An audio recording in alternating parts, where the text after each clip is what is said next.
Okay sir. देखो इसके आगे है first law of thermodynamics. First law of thermodynamics क्या बोलता है? फर्स्ट लॉ ऑफ थर्मोडायनेमिक्स कहता है जो law of conservation of energy बोलता है, यानी energy can neither be created nor destroyed although it can change from one form to another is called first law of thermodynamics। यानी कि energy can neither be created nor be destroyed. ठीक है, it can change from one form to another.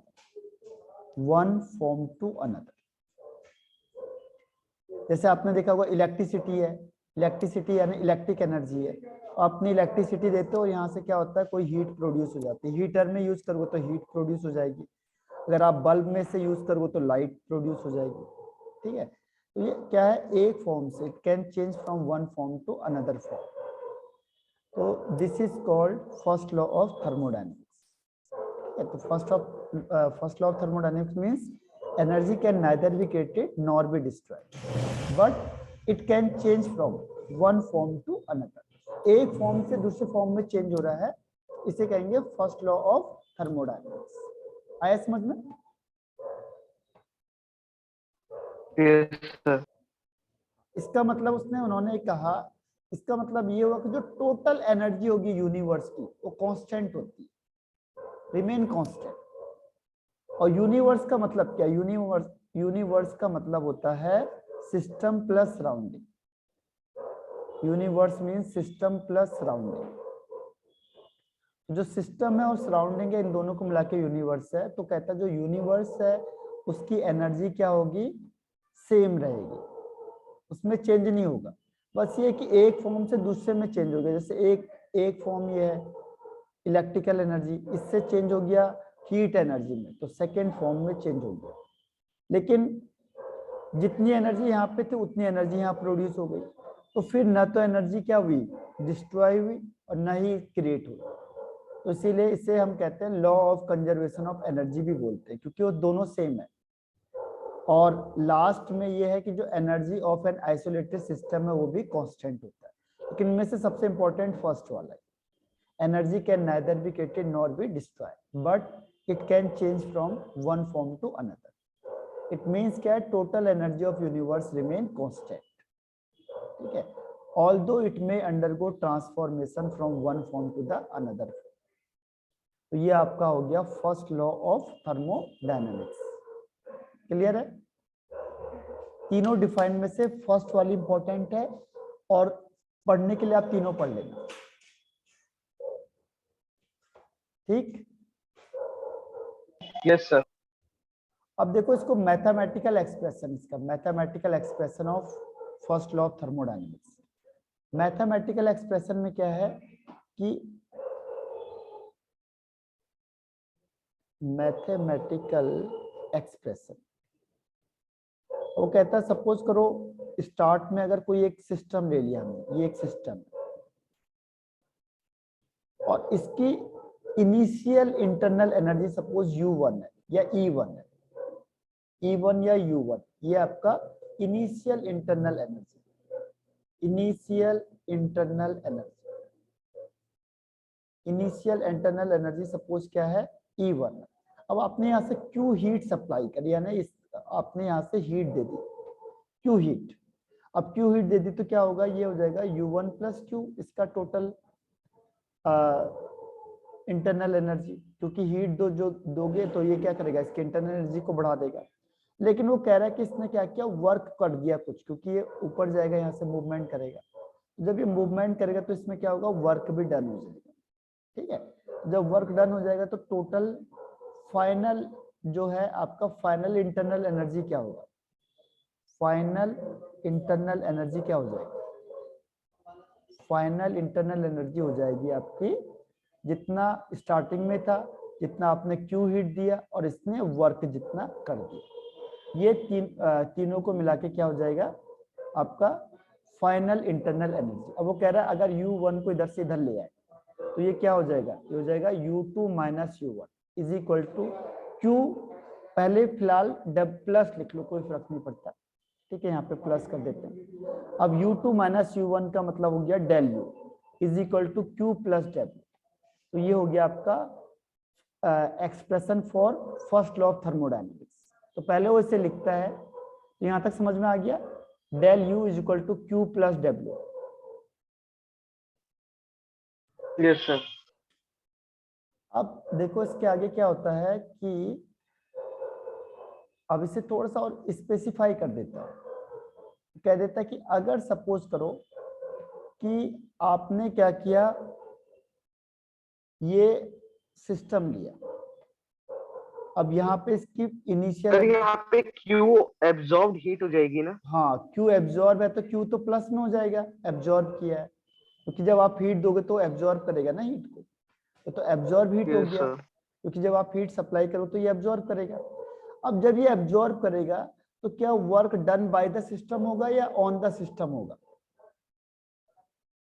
बताओ। Bye the system. हाँ, अगर work done by the system होता है तो उस केस में वर्क का साइन क्या होगा, प्लस का या माइनस का?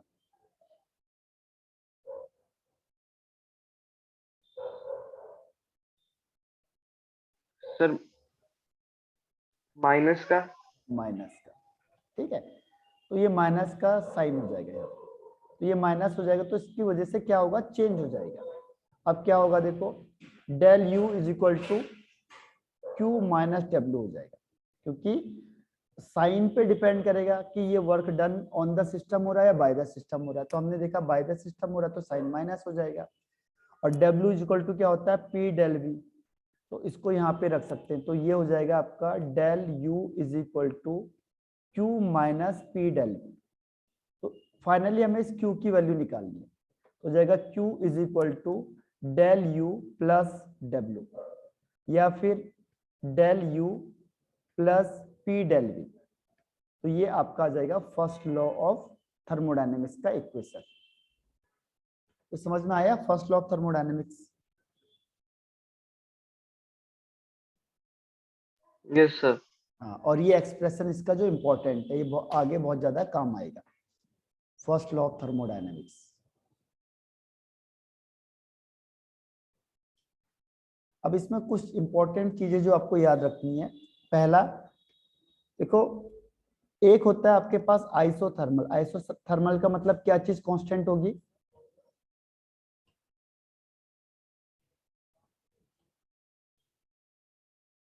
टेम्परेचर। हाँ टेम्परेचर कांस्टेंट होगा।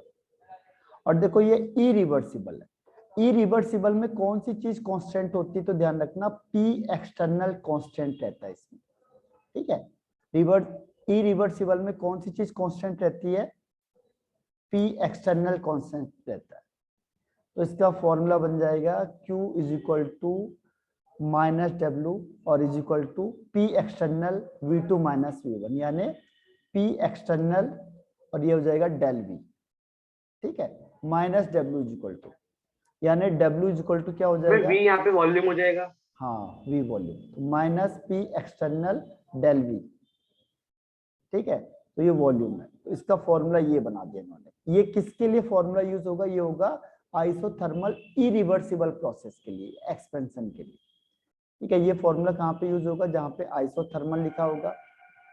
दूसरा इरिवर्सिबल के लिए, अगर जितने भी रिएक्शन हो इरिवर्सिबल होती ज्यादातर, तो ये इरिवर्सिबल के लिए यूज होगा, ठीक है, इरिवर्सिबल के लिए। और एक्सपेंशन होगा क्योंकि वर्क डन क्या है, बाय द सिस्टम हो रहा है, माइनस का मतलब बाय द सिस्टम, जब बाय द सिस्टम होगा तो क्या होगा, एक्सपेंशन हो जाएगा। तो ये फॉर्मूला याद रखना वर्क का, ठीक है। Yes sir. अब सेकंड है, अगर आइसोथर्मल रिवर्सिबल प्रोसेस है, एक है आपका इरिवर्सिबल और दूसरा क्या होता है, रिवर्सिबल। तो अगर रिवर्सिबल होगा तो रिवर्सिबल में क्या होगा कि जो पी एक्सटर्नल होता है वो कांस्टेंट नहीं होता है, ध्यान रखना, P external is not constant, constant नहीं होगा, पी इंटरनल कांस्टेंट होता है इसमें, जो इंटरनल प्रेशर लगता है वो कांस्टेंट होता है, पी एक्सटर्नल कांस्टेंट नहीं होता है रिवर्सिबल में, ठीक है। तो इसके लिए ये फॉर्मूला मैं आपको ड्राइव करके आगे बता दूंगा, वैसे ये हटा दिया अभी आपके कोर्स से, ठीक है। तो फिर भी मैं आपको ये बता दूंगा आगे कि ये कैसे आया। इसमें कुछ नहीं है, सीधा जो फॉर्मूला लगेगा वो सिर्फ ये लगेगा, W इज इक्वल टू क्या था उसमें, P इंटीग्रेशन आ जाएगा और ये आ जाएगा V, ठीक है, P डेल V। तो इसको इंटीग्रेशन करके हम ये फॉर्मूला निकालते हैं, यहाँ पे ये सारा फॉर्मूला जो निकलता है वो यहीं से निकलता है। तो मैं आपको बताऊंगा, यहाँ पे आइडियल गैस होता है तो वो P एक्सचेंज कर देता है, किससे, P भी इज इक्वल टू nRT से। तो ये P को रिप्लेस कर देता है वो, और ये कहता है P is equal to nRT upon V। अब इस सारी वैल्यू को यहाँ रखता है, इसीलिए क्या आ जाता है, देखो ये nRT आ जाता है, nRT ln V2 upon V1 आ जाता है, ठीक है। तो ये जो nRT आया है कहाँ से आया, यहाँ से आया, और ये वॉल्यूम चेंज होता है तो इसलिए ये ln आ गया। ln का मतलब होता है natural log, ln means natural log, यानी लॉग की बेस ई, इसे कहते हैं ln, ठीक है। तो ये फॉर्मूला निकाल देते हो, ये किसके लिए, अगर रिवर्सिबल प्रोसेस होगी तो, आइसोथर्मल रिवर्सिबल प्रोसेस के लिए ये वाला फॉर्मूला यूज होगा, ठीक है। Yes sir. थर्ड स्टेट आता है इसमें, for isothermal expansion of N ideal gas against vacuum. Vacuum में क्या होगा, फ्री एक्सपेंशन हो जाएगा, क्योंकि जब वैक्यूम है तो वहां पे कुछ है ही नहीं, तो जो भी गैस एक्सपेंड करेगी अगर वहां पे, तो वहां पे क्या होगा, फ्री एक्सपेंशन होगा, उसमें कोई भी वर्क नहीं होगा, यानी कि वर्क जीरो हो जाएगा, क्यू जीरो हो जाएगा, डेल यू यानी change in internal energy zero हो जाएगी। तो अगर ये फ्री एक्सपेंशन होता है या वैक्यूम में, तो वैक्यूम में क्या हो जाएगा, देखो वैक्यूम है या फ्री एक्सपेंशन में क्या होगा, डेल यू भी जीरो हो जाएगा, डब्ल्यू भी जीरो हो जाएगा और क्यू भी जीरो हो जाएगा, ध्यान रखना, फ्री एक्सपेंशन या वैक्यूम में, ठीक है। तो ये याद रखना आपको, isothermal expansion for an ideal gas against vacuum होगा, तो del U is equal to zero, W is equal to zero and Q is equal to zero, क्योंकि कोई वर्क नहीं होगा ना कोई हीट होगा, क्योंकि तो वैक्यूम है पूरा का पूरा। अब गैस या कोई चीज फैल रही है तो उसे फैलने दो, लेकिन क्या होगा, क्यू हीट वहां पे कुछ प्रोड्यूस नहीं होगी, वर्क यहाँ पे कुछ होगा नहीं, और इंटरनल एनर्जी चेंज वहां पे नहीं होगा। तो ये याद रखना पड़ेगा आपको, अगर फ्री एक्सपेंशन है उस केस में ये वाली कंडीशन फॉलो होगी, ठीक।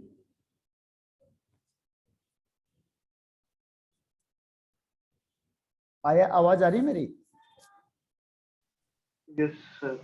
अच्छा, और देखो अब लास्ट इसमें फोर्थ पॉइंट आपको क्या याद रखना है, कि अगर ये आइसोथर्मल प्रोसेस है, आइसोथर्मल प्रोसेस, तो del U is equal to zero, ये मैंने आपको पहले ही बताया था कि जो डेल यू है या डेल ई है ये क्या हो जाएगा, जीरो हो जाएगा फॉर आइसोथर्मल प्रोसेस। क्यों हो जाएगा, क्योंकि जब टेम्परेचर सेम होगा तो इंटरनल एनर्जी भी क्या होगी, सेम होगी, क्योंकि इंटरनल एनर्जी किसकी वजह से बढ़ेगी, जब आप टेम्परेचर दोगे। तो जब टेम्परेचर ही आप टेम्परेचर ही गिवन नहीं होगा तो इंटरनल एनर्जी में भी क्या है, सेम रहेगी, इसमें भी नो चेंज, कोई चेंज होगा नहीं, ठीक है। तो चाहे वो रिएक्शन रिवर्सिबल हो या इरिवर्सिबल हो, डेल यू है जो जीरो हो जाएगा।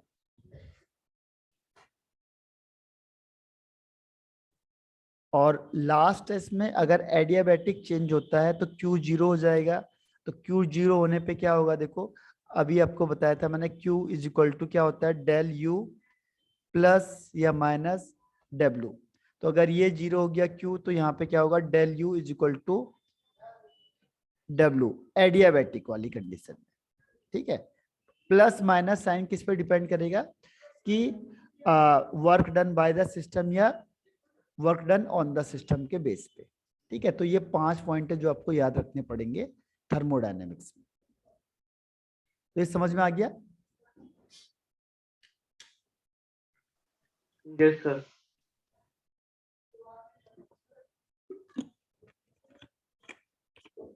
नेक्स्ट आते हैं हम लोग एंथैल्पी। एंथैल्पी क्या होता है, देखो एंथैल्पी है यहाँ पे, एंथैल्पी का मतलब होता है, एंथैल्पी दिया था फर्स्ट लॉ ऑफ थर्मोडायनेमिक्स में, इसको दिखाते हैं एच से। तो एंथैल्पी की डिफाइन क्या होती है, देखो एंथैल्पी होता है यहाँ पे कि enthalpy is equal to del E plus P del V. या फिर अगर सिंपल एच लिखेंगे तो होता है इंटरनल एनर्जी और P इंटू वी। तो एंथैल्पी को डिफाइन यहीं से किया हुआ है कि it is the sum of internal energy, sum of internal energy and product of pressure and volume, product of pressure and volume. ठीक है, तो एंथैल्पी क्या है? Enthalpy is the sum of internal energy and the product of pressure and volume is called enthalpy. ठीक है, तो हर एक चीज को निकालना क्या, एब्सोल्यूट वैल्यू को निकालना पॉसिबल नहीं होता है, क्योंकि अब इंटरनल एनर्जी को कैसे निकालेंगे, क्योंकि बहुत सारी एनर्जी है। ऐसी एंथैल्पी भी एक हिसाब से इंटरनल एनर्जी ही है।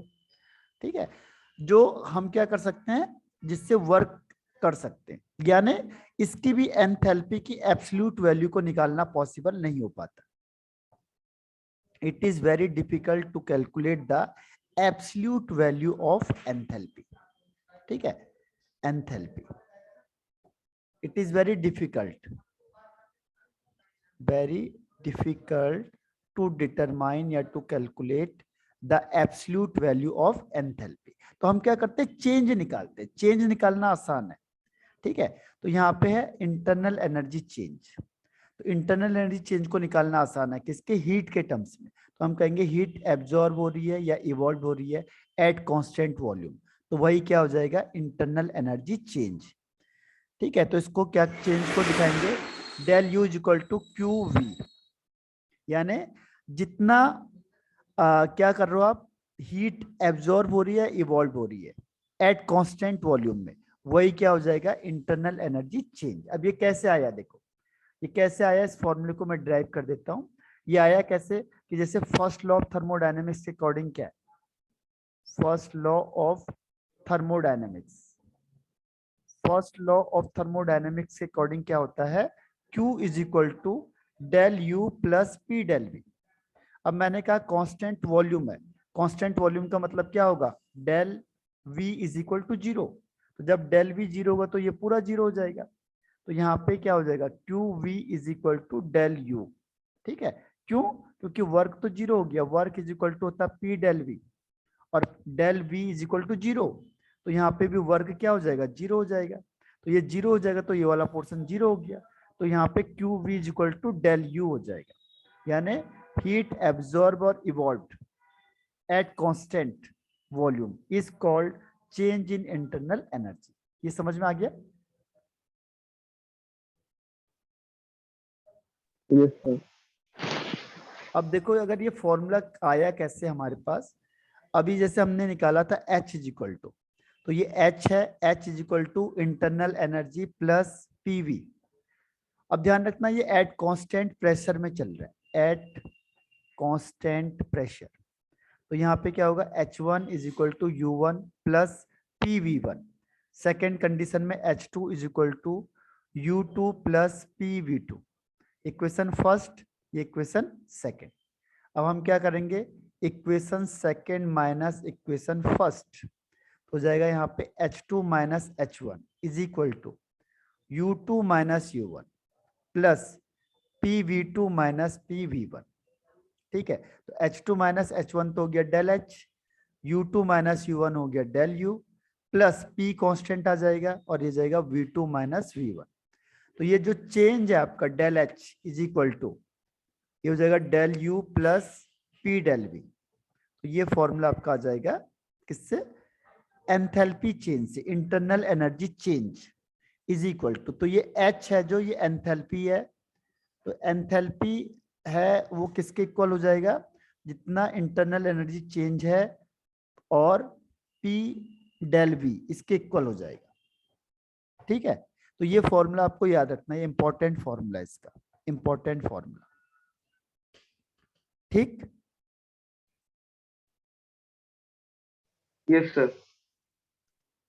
अब आता है नेक्स्ट वन इज,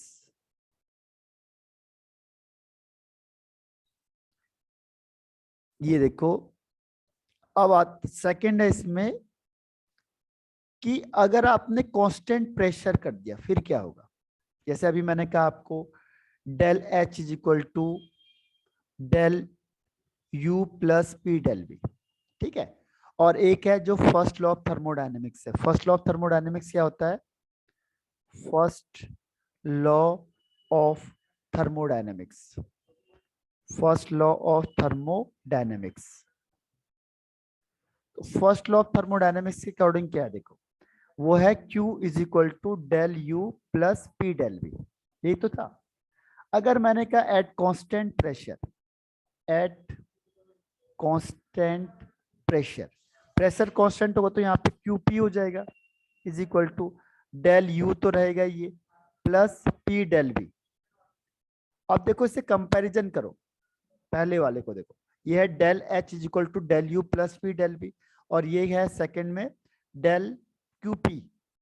ये देखो ये आपका Q P is equal to del U plus P del V. तो ये दोनों पोर्शन सेम हो गए। देखो अगर ये दोनों पोर्शन सेम हो गए, राइट हैंड साइड दोनों का सेम हो गया, तो लेफ्ट हैंड साइड भी सेम होगा, यानी Q P is equal to del H.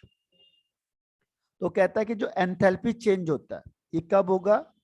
जब आपने हीट एब्जॉर्ब या इवॉल्व हो रही है bye the system eight constant pressure.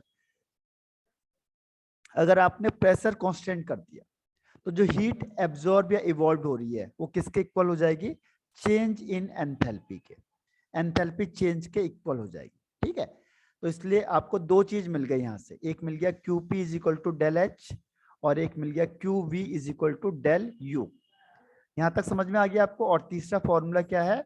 Del H is equal to del U plus P del V. तीन फॉर्मूले मिल गए आपको। ये तीनों में से किसी फॉर्मूले में डाउट है आपको? No sir. 1 2 एंड 3 फॉर्मूला, ठीक है। अब इसके बाद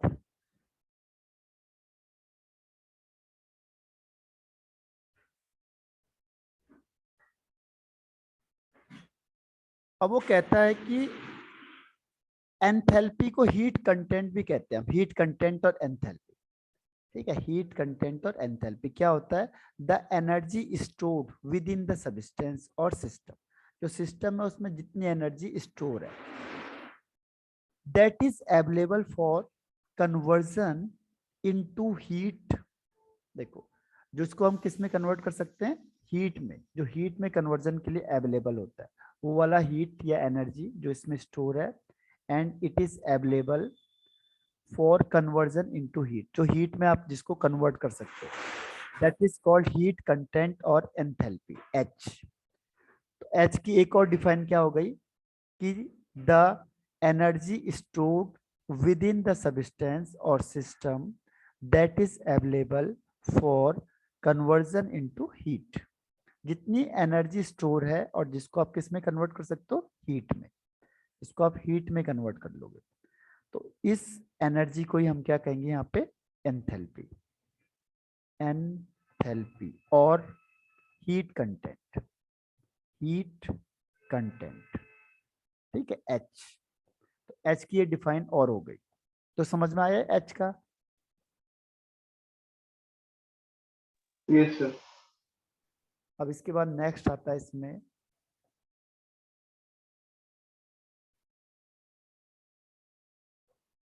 कुछ इंपॉर्टेंट पॉइंट्स याद करने हैं। जैसे पहला स्टेट फंक्शन। देखो दोनों के दोनों है जो इंटरनल एनर्जी एंड एंथैल्पी, दोनों क्या है? State function. What is state function? State function वो होता है which depends upon the initial and final state of the system, final state of the system which depends upon the initial and final state of the system is called state function. तो जो enthalpy है या internal energy है ये किस पे depend करेगी? Initial and final state of the system पे। इसको पास से कोई मतलब नहीं है, ठीक है, पास से इसका कोई मतलब नहीं। पहली चीज समझ में आ गई? internal energy and enthalpy is a state function. Clear? Yes sir. Second है देखो both are extensive properties. Extensive means What is the meaning of extensive? The properties which depends upon quantity of the substance, quantity या amount of the substance. तो quantity amount पे depend करती है, quantity और amount of the substance, that is called extensive properties. Extensive means which depends upon the quantity of the substance. जो quantity पे depend करेगी वो एक्सटेंसिव है, जो क्वांटिटी पे डिपेंड नहीं करती वो इंटेंसिव है. तो ये दोनों के दोनों क्या है, जितनी भी एनर्जी है, ध्यान रखना, एनर्जी, हीट एनर्जी, वो क्वांटिटी पे डिपेंड करेगी, क्योंकि ये सम होता है. और सम का मतलब क्या हुआ, अगर 10 मॉलिक्यूल है और 10 मॉलिक्यूल की जगह पे कितने हो गए, 20 मॉलिक्यूल हो गए, तो क्या होगा, इंटरनल एनर्जी या एंथैल्पी डबल हो जाएगी, क्योंकि 10 मॉलिक्यूल की इंटरनल एनर्जी सम होगा, अलग आएगा, 20 का अलग आ जाएगा. ठीक है, तो आज के लिए इतना बहुत है.